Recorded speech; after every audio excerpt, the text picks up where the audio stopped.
நீங்கள் இணையம் வழியாக இடம்பெறும் பிரசங்கத்தில் எங்களோடு இணைந்திருப்பதில் நாங்கள் மகிழ்ச்சி அடைகிறோம். ஆண்டவருடைய வார்த்தையை கேட்பதற்கு முன்பாக வேத வாசிப்பு வாசிக்கப்படும். We are so glad you could join us for our online sermon today. Before we hear God's word, we will have the scripture read. கர்த்தருக்கு ஸ்தோத்திரம். இன்று தேவ செய்திக்கென்று எடுக்கப்பட்ட வேத பகுதி கொலோசியருக்கு எழுதின நிருபம் 1வது அதிகாரம் வசனங்கள் 15 20 வரை வாசிக்கப்படும். அவர் அதரிசனமான தேவனுடைய தற்சுரூபமும் சர்வ சிருஷ்டிக்கும் முந்தின பேருமானவர். ஏனென்றால் அவருக்குள் சகலமும் சிருஷ்டிக்கப்பட்டது, பரலோகத்தில் உள்ளவைகளும் பூலோகத்தில் உள்ளவைகளும் ஆகிய காணப்படுகிறவைகளும் காணப்படாதவைகளுமான சகல வஸ்துக்களும் சிங்காசனங்களினாலும் கர்த்தர்த்துவங்களினாலும் துரைத்தனங்களினாலும் அதிகாரங்களினாலும் சகலமும் அவரை கொண்டும் அவருக்கென்றும் சிருஷ்டிக்கப்பட்டது. அவர் எல்லாவற்றிற்கும் முந்தினவர், எல்லாம் அவருக்குள் நிலைநிற்கிறது. அவரே சபையாகிய சரீரத்துக்கு தலையானவர். எல்லாவற்றிலும் முதல்வராய் இருக்கும்படி அவரே ஆதியும் மரித்தோரிலிருந்து எழுந்த முதற் பேருமானவர். சகல பரிபூரணமும் அவருக்குள்ளே வாசமாயிருக்கவும் அவர் சிலுவையில் சிந்தின இரத்தத்தினாலே சமாதானத்தை உண்டாக்கி பூலோகத்திலுள்ளவைகள் பரலோகத்தில் உள்ளவைகள் யாவையும் அவர் மூலமாய் தமக்கு ஒப்புரவாக்கி கொள்ளவும் அவருக்கு பிரியமாயிற்று. ஆமேன். இது தேவனுடைய வசனம். நாம் அனைவரும் சேர்ந்து சொல்லுவோம். தேவனுக்கு ஸ்தோத்திரம். உங்கள் அனைவரையும் மீண்டும் சந்திப்பதில் சந்தோஷம் அடைகிறேன். இந்த நேரத்துக்கு கூட நாம் இந்த நேரத்தை ஆண்டவர் இடத்தில் ஒப்புக் கொடுப்போமாக. எங்கள் நல்ல ஆண்டவரே, எங்கள் நல்ல இரட்சகரே, இந்த நாளில் கூட ஆண்டவரே உமது வார்த்தையை பேசவும், ஆண்டவரே உமது வார்த்தையின் நன்மைகளை பெற்றுக்கொள்ளவும் நீர் கிருபை செய்தருளும்படி கூட நாங்கள் ஜெபிக்கிறோம். இந்த செய்தியை கேட்கிற ஒவ்வொரு மத்தியிலும் ஆண்டவரே உமது நன்மை அதிகரிக்கவும், ஆண்டவரே உமது அன்பினால் இவர்களை நிரப்பும்படி கூட நாங்கள் ஜெபிக்கிறோம். இந்த நாளில் பிரசங்கம் மூலமாக இவர்கள் பலனடைந்து ஆண்டவரை உண்மையில் வளரவும், ஆண்டவரை தொடர்ந்து இயேசு போலாக மாறவும் இவர்களுக்கு உதவி செய்யும் கூட நாங்கள் ஜெபிக்கிறோம். ஆண்டவரே ஆசீர்வதியும். இது அனைத்தும் எங்களோட இரட்சகரும் மீட்பரும் ஆகிய இயேசு கிறிஸ்து நாமத்தில் ஜெபிக்கிறோம் எங்கள் ஜீவனுள்ள பிதாவே, ஆமென். யாருமே ஆண்டவரை பார்த்ததில்லை. No one has seen God and no one really knows truly everything about God. யாரையும் ஆண்டவரை யாரையும் பார்த்ததும் இல்லை, அவரை குறித்து தெளிவாக புரிந்ததும் இல்லை. வேதம் சொல்கிறது இயேசு கிறிஸ்து மூலமாக மட்டுமே நாம் ஆண்டவரை அறிந்து கொள்ளக்கூடும் என்று. We can only know God through Christ. And the text that was read today revealed God and the world and humanity, the relationship between them. It is revealed through Christ. இயேசு கிறிஸ்து மூலமாக தான் உலகமும் மனுஷத்துவமும் தேவனுடைய இருக்கிற அந்த உறவை நாம் அறிந்து கொள்கிறோம் என்றால் இயேசு கிறிஸ்து மூலமாக தான். இந்த வசனங்கள், இந்த வாசிக்கப்பட்ட வசனங்கள் கொலோசியர் 1வது அதிகாரம் 15 20 வரை அதைத்தான் தெளிவாக எடுத்து காட்டுகிறது. The verses that was read from Colossians 1 verses 15 to 20 reveal that. And so I've titled the title of my message as The Fullness of God is in Christ. அதனால் இந்த நாளிலோட பிரசங்கத்தின் தலைப்பின் இப்படியாக இருக்கிறது, தேவனுடைய முழுமை கிறிஸ்துவுக்குள் உள்ளது என்ற தலைப்பாக இருக்கிறது.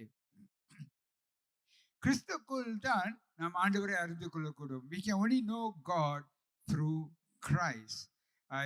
The passage enables us to understand what our relationship is with God and with the world through Christ. கிறிஸ்து மூலமாக தான் நாம் நம்முடைய உறவு, ஆண்டவர் இடத்தில் இருக்கிற நம்முடைய உறவும் உலகத்தில் இருக்கிற உறவும் நாம் அவர் மூலமாகத்தான் நாம் தெளிவாக புரிந்து கொள்ள முடியும். ஏனென்றால் அவர் எல்லாத்திற்கும் முன்பாக இருந்தவராக இருக்கிறார். Because he was before all created things.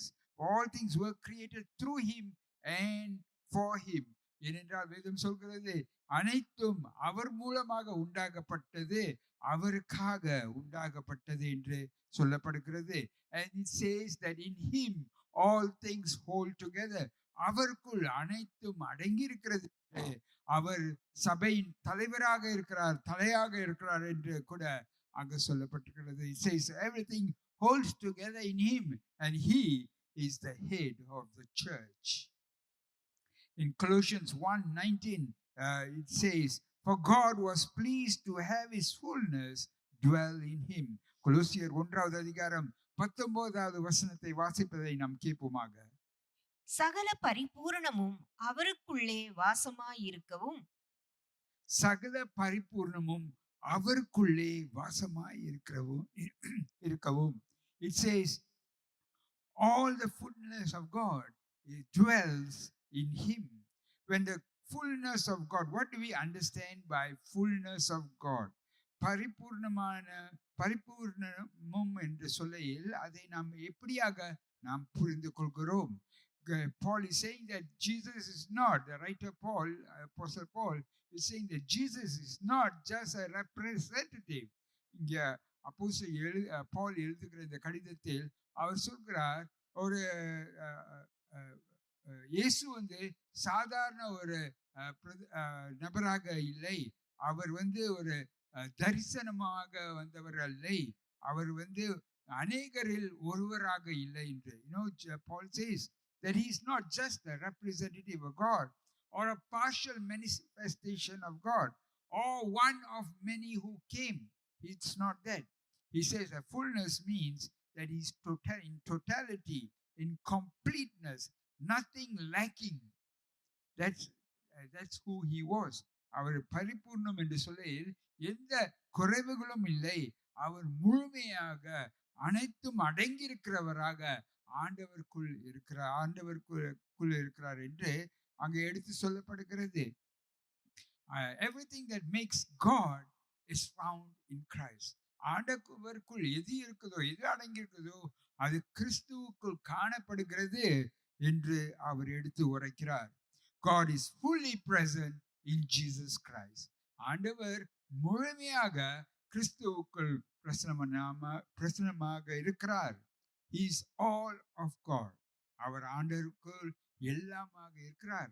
அதே நேரத்தில் அங்க வாசமாய் இருக்கிறார் என்று சொல்லப்பட்டிருக்கிறது. At the same time it says it dwells in him.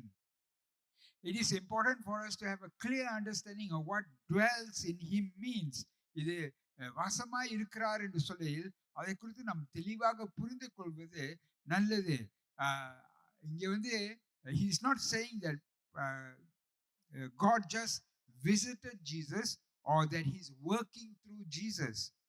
Rather he says he is permanently and bodily in Jesus. இங்க சொல்லப்படலை அவர் இயேசு மூலமாக காரியங்கள் செய்கிறார், இயேசுவை ஒரு குறுகிய காலத்துக்கு பயன்படுத்தினார் அப்படின்னு கிடையாது. அவர் கிறிஸ்துவுக்குள் நிரந்தரமாக இருக்கிறவராக இருக்கிறார்.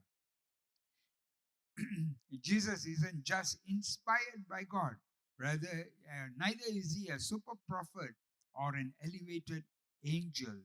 God did not use him temporarily, but God has chosen to make his home in Christ. அவர் தற்காலிகமாக கொஞ்ச நாட்களுக்கு ஒரு தீர்க்கதரிசியாக அல்ல ஒரு சிறந்த தேவ தூதராக அப்படியாக அவர் காணப்படவில்லை. ஆண்டவர் அவரோடு ஐக்கியத்துக்குள் அவருக்குள் இருக்கிறார் என்று இந்த வசனங்கள் தெளிவாக எடுத்து காட்டுகிறது.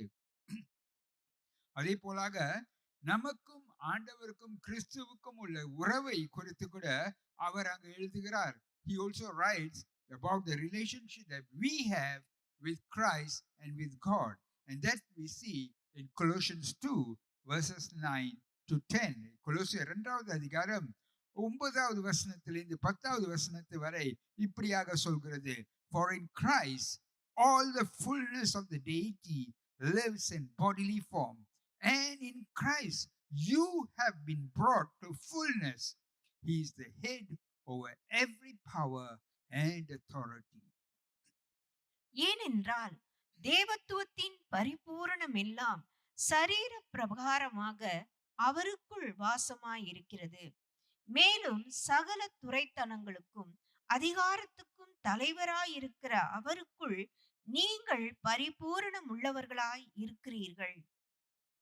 அவர் சொல்றாரு, அங்க சொல்லப்பட்டிருக்கிறது, அவர் தேவனுக்குள் தேவனுடைய அனைத்தும் பரிபூர்ணமாக அவருக்குள் இருக்கிறது.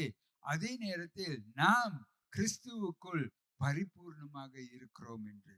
These verses reveal that all of the fullness of God dwells in Jesus Christ, and that we are in Christ, have been brought into this fullness.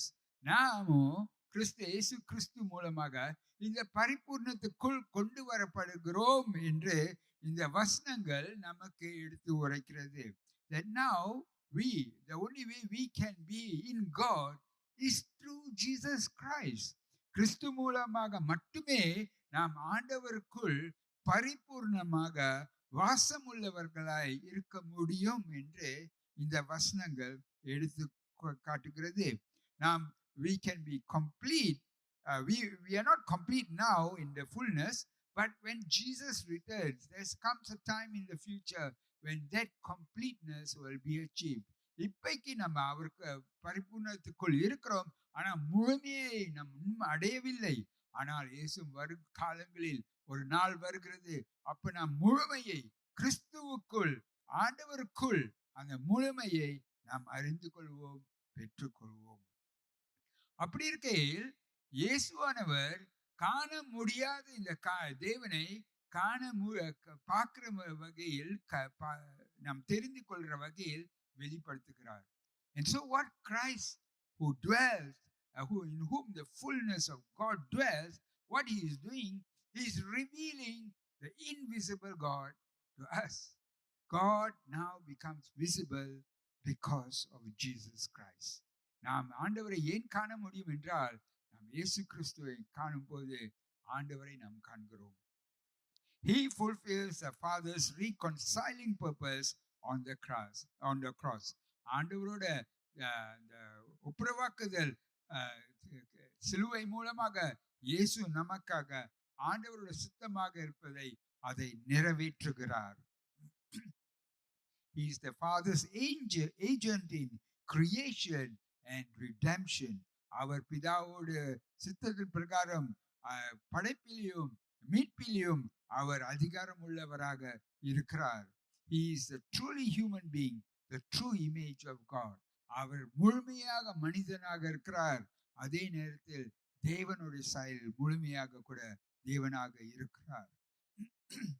அப்படி இருக்கையில் பவுல் இந்த அப்போஸ்தலர் பவுல் எழுதிய இந்த கடிதத்தில் அவர் சொல்றாரு, நீங்க அப்படியாக இருக்கையில் கிறிஸ்துவுக்குள் நீங்கள் முழுமையாக இருக்கையில் இருப்பதனால் நீங்கள் அந்த அறிவிலும் அந்த விவேகத்திலும் நீங்கள் வளர வேண்டும் என்று சொல்கிறார்.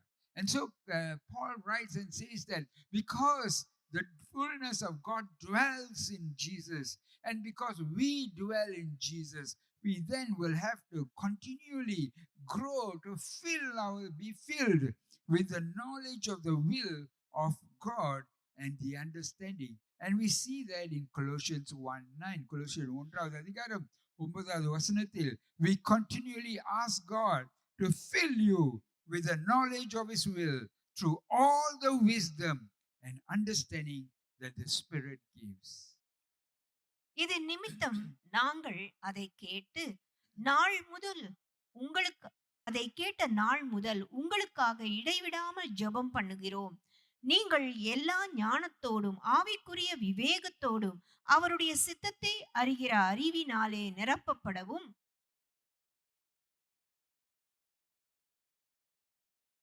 நீங்கள் எல்லா ஞானத்தையும் ஆவிக்குரிய விவேகத்தினாலும் நீங்கள் நிரப்பப்பட வேண்டும் என்று அவர் ஜெபம் பண்ணுகிறார். He prays that you will be filled, the listener, the believer will be filled with the knowledge of the will of God through all wisdom and understanding that comes from the Spirit. Filled with the knowledge of God's will.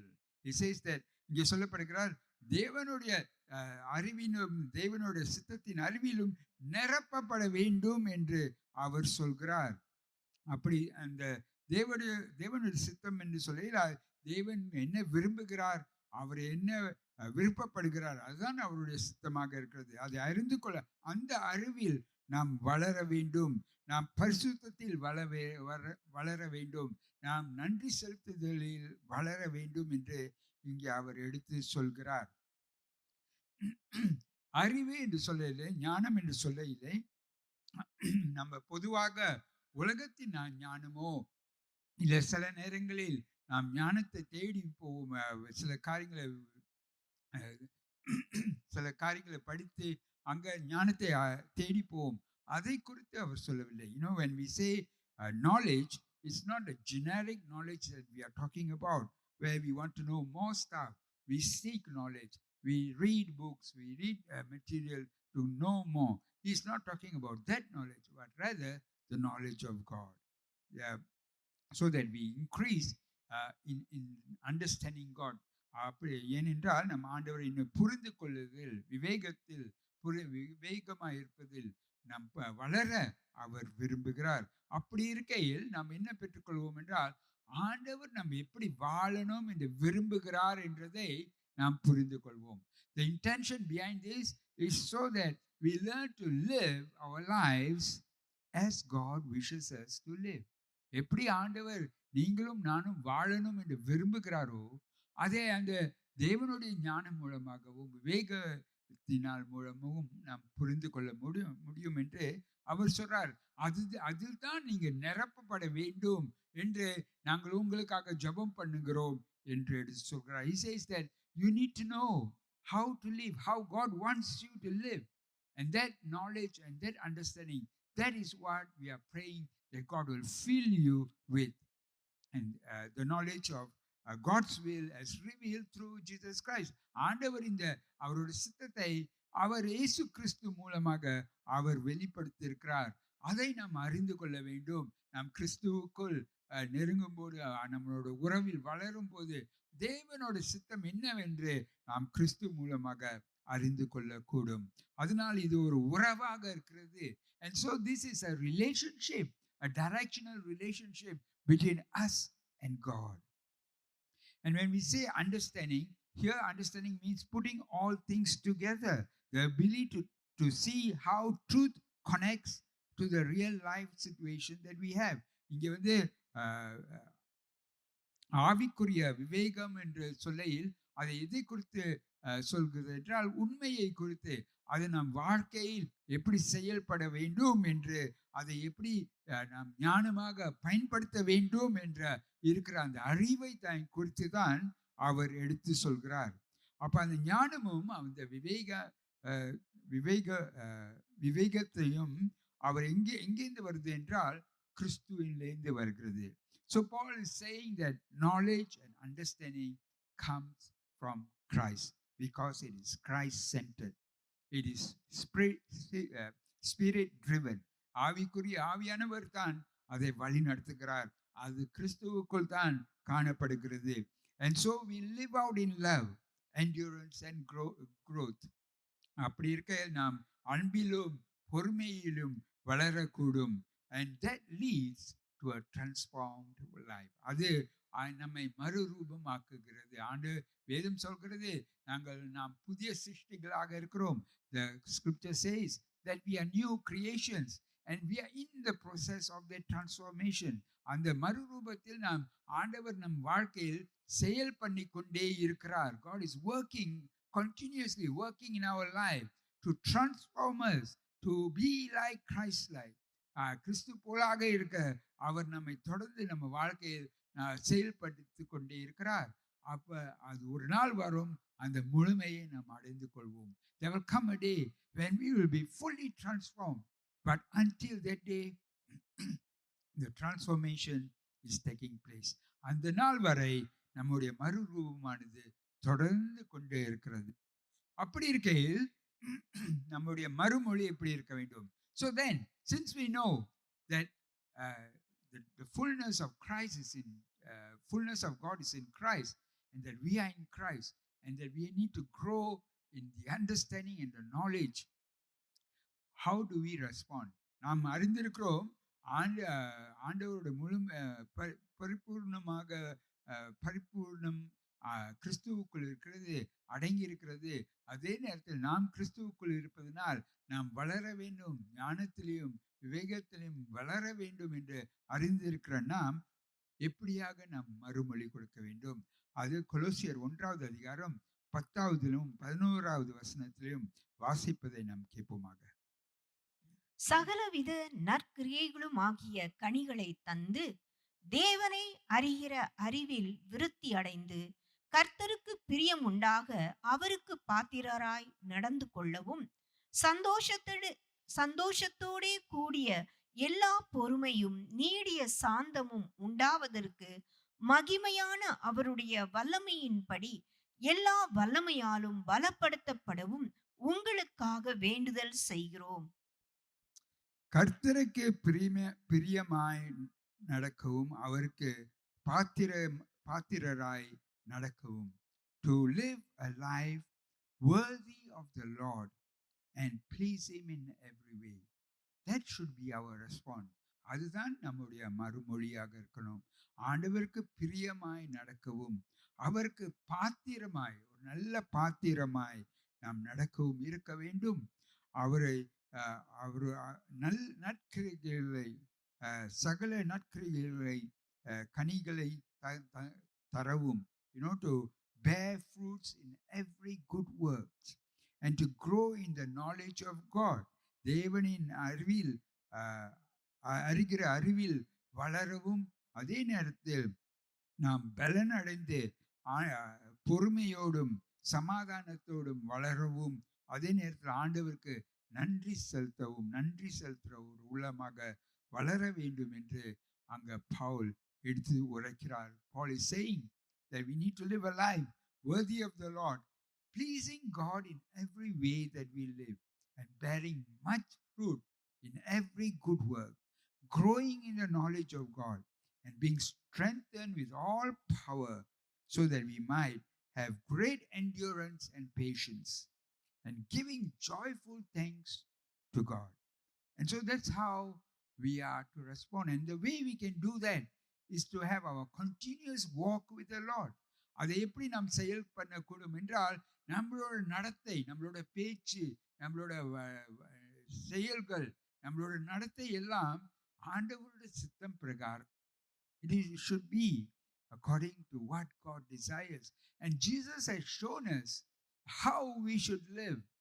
இயேசு கிறிஸ்துவானவர் அவர் எடுத்து காட்டிவிட்டார் நாம் எப்படி வாழ வேண்டும், எப்படி விசுவாசிகளாக நாம் வாழ வேண்டும் என்று அவர் எடுத்து காட்டிவிட்டார். And so God is at work in us and therefore we should be working in Christ. ஆண்டவர் நம்மை செயல்படுத்தி கொண்டே இருக்கிறார், அதனால் நாமும் கிறிஸ்துவுக்குள் நாம் வளர வேண்டும். அப்படி இருக்கையில் தொடர்ந்து இது ஒரு ஒரு ஒரு செயலாக நாம் அந்த வளர்ச்சிக்குள், அந்த மறுரூபத்தின் வளர்ச்சிக்குள் ஆண்டவரை நம்மளை கொண்டு வருவார். And as we go on working in this cycle where God is working in us and we are relating back to Jesus Christ and growing in our relationship with him, then this transformation is taking place in our life. நாம் அதனால் நம்மளோட வாழ்க்கையில் நாம் கொஞ்சம் கவனமாக வளர வேண்டும். நாம் ஜபத்திலும் ஆராதிப்பிலும் வேத வாசிப்பிலும் வளர வேண்டும். இன்னும் கொஞ்சம் நாட்களில் லென்த் காலங்கள் ஆரம்பிக்கும். In a few days more, couple of days more, the Lent period will start. It's a period when we reflect on what Christ has done for us, on what Christ has achieved for us, in what God had planned for us and is carrying out. And it's a good time for us to also draw closer to God. இன்னும் சில நாட்களில் length நாட்கள் ஆரம்பிக்கும். அந்த 40 நாட்களில் சில பேர் உபவாசத்திலிருந்து வேதத்தை வாசித்து ஆண்டவரிடத்தில் நெருங்க விரும்புவார்கள். நம்முடைய தியானம் எப்படி இருக்க வேண்டும் என்றால், ஆண்டவர் நமக்காக செய்த காரியங்கள், நமக்காக வைத்திருக்கிற திட்டங்கள், நமக்காக அவர் வழிநடத்துகிற வழிகள், அதை அனைத்தும் நம்ம அறிந்து அவரிடத்தில் நெருங்கும்படி கூட இந்த நாட்களில் உங்களை உற்சாகப்படுத்துகிறேன். ஆண்டவர் தாமே உங்களை பலப்படுத்துவாராக. அந்த நாட்கள் விசேஷித்த நாட்களாக இருந்து ஆண்டவரிடத்தில் நெருங்குவோமாக. அந்த ஐக்கியத்தை, அந்த முழுமைக்குள் வர நாம் இன்னும் அதிகமாக அறிவிலும் விவேகத்திலும் வளருவோமாக, வாஞ்சிப்போமாக, ஆண்டவரை நாடுவோமாக. Let us desire in those days, in these coming days, to seek God more, to grow in the understanding, to grow in the knowledge, and to seek God, to grow in a closer relationship with Jesus Christ, so that our relationship with God gets strengthened. Let us pray. ஜெபம் பண்ணுவோமாக.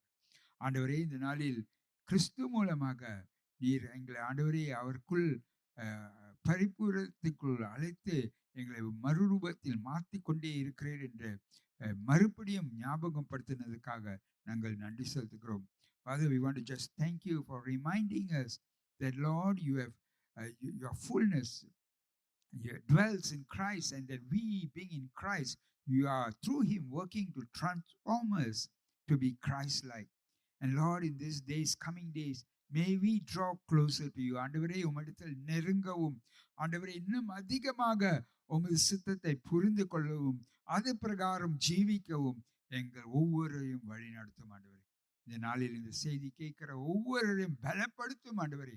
நீர் கூட இருக்கிற தேவன், எங்களை உருவாக்குற தேவன், எங்களை அழைத்தவர் உள்ள தேவன், உண்மை உள்ளவர். நீர் பரிசுத்தர், பரிசுத்தர், பரிசுத்தர். ஆண்டவரே, உமது நாமம் மகிமைப்படுவதாக. இந்த நாளுக்காக மீண்டும் நன்றி செலுத்தி இயேசு கிறிஸ்து நாமத்தில் ஜெபிக்கிறோம் ஜீவனுள்ள பிதாவே, ஆமென். தேவனுடைய வார்த்தையால் நீங்கள் ஆசீர்வதிக்கப்பட்டீர்கள் என நம்புகிறோம். பிரசங்கத்தை கேட்ட பிறகு உங்களுக்கு ஏதேனும் கேள்விகள் இருந்தால் அல்லது யாரிடமாவது பேச வேண்டும் என்றால் எங்கள் சபை அலுவலகத்தை தொடர்பு கொள்ளுங்கள்.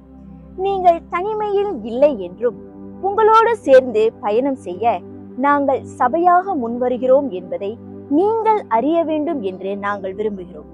நீங்கள் கர்த்தருக்குள் ஒரு நபராக வளர்ச்சி அடைவதற்கு உங்களது பாதுகாப்பான இடமாக நாங்கள் இருக்க விரும்புகிறோம். இந்த வாரம் உங்களுக்கு சிறந்த வாரமாக அமையட்டும். ஆண்டவர் உங்களை ஆசீர்வதிப்பாராக. We hope you have been blessed by the word of God today. If you have any questions after hearing the sermon today, or you need somebody to talk to, please contact our church office. We would like you to know that you are not alone, and that we as a church are willing to journey with you. We hope to be your safe space where you can grow in Christ as a person. We hope you have a great week. God bless you.